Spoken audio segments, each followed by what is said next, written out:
That's dead. Look up.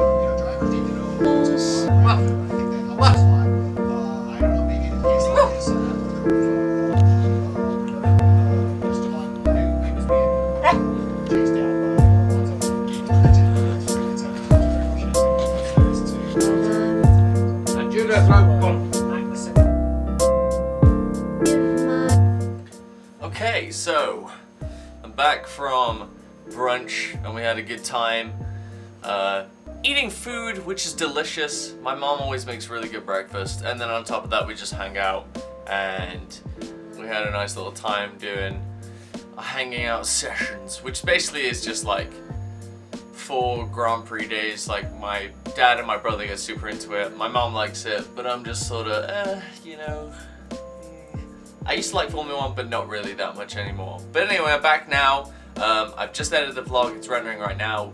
If you hear like what sounds like a fucking fan, well that's actually what's going on. My computer is rendering so the fans are on crazy mode. But whilst we're doing that, I'm gonna answer the questions that people have been asking in the comment section, especially the other day since I asked if anyone has got anything to ask. Feel free to shoot it in the comments and I'll respond to them. So let's get into this. Logist Film Incorporated asks, do you ever wish you could get to see your YouTube friends more often? And do you miss making YouTube videos like Survival Island with Kevin and Mel?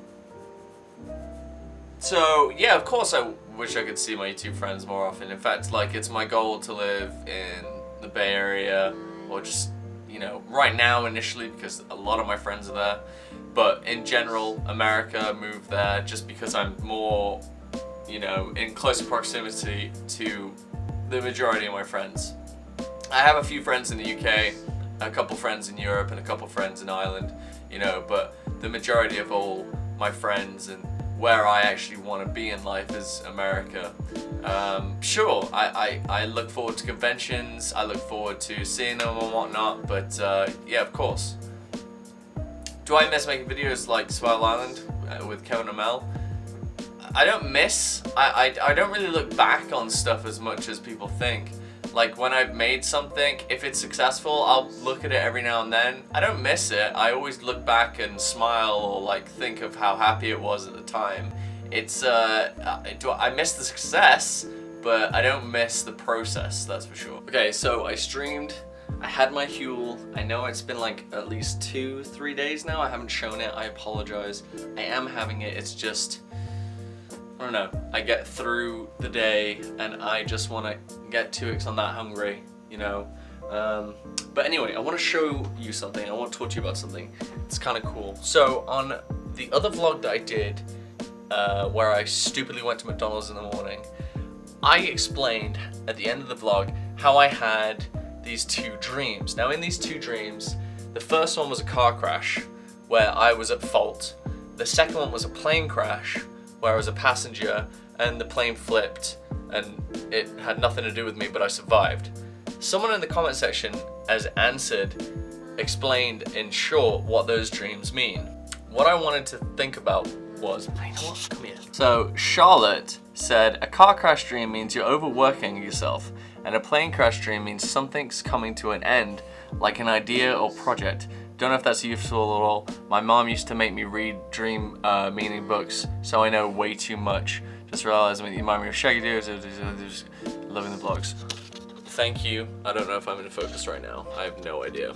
After reading those, I looked at what each dream meant. One about cars was, dreaming of being in an accident may suggest that you are punishing yourself for something you said or did because your conscience is bothering you. May symbolize a mistake that was made during the day, may be a result of your anxiety about being in an accident or making a mistake.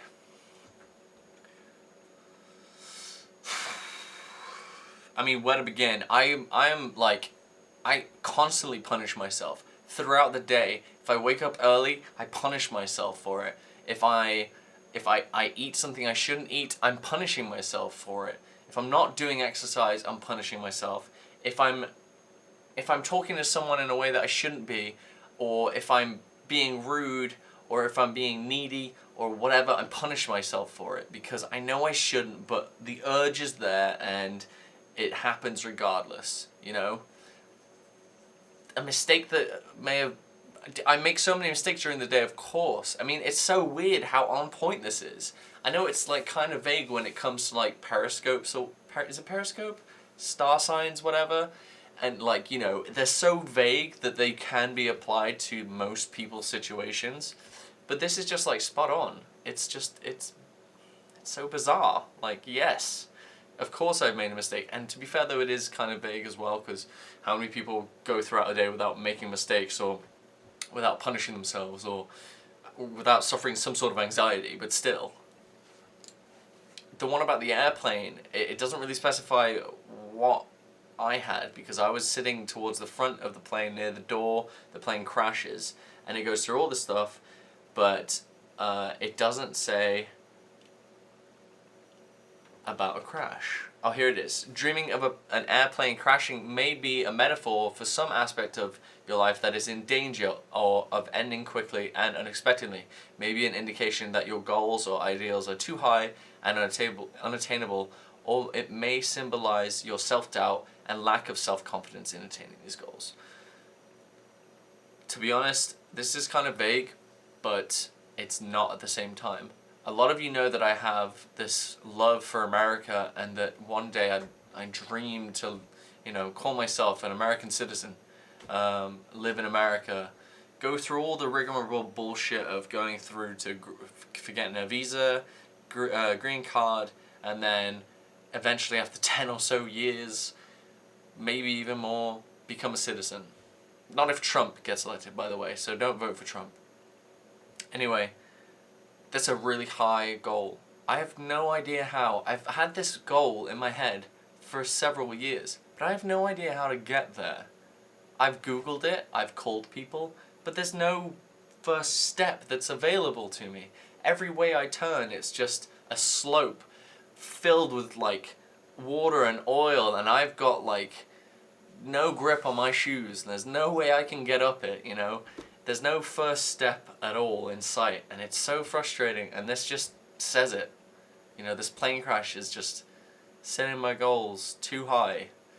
But you know, the fucking thing is, I'm so stubborn with this, and I know, like, I'm not gonna let like a dream stop me, and I'm not sure as hell gonna let, like, all the legalities involved stop me. One day, somehow, I will obtain that dream of moving over there, whether it's just for a year, whether it's whatever.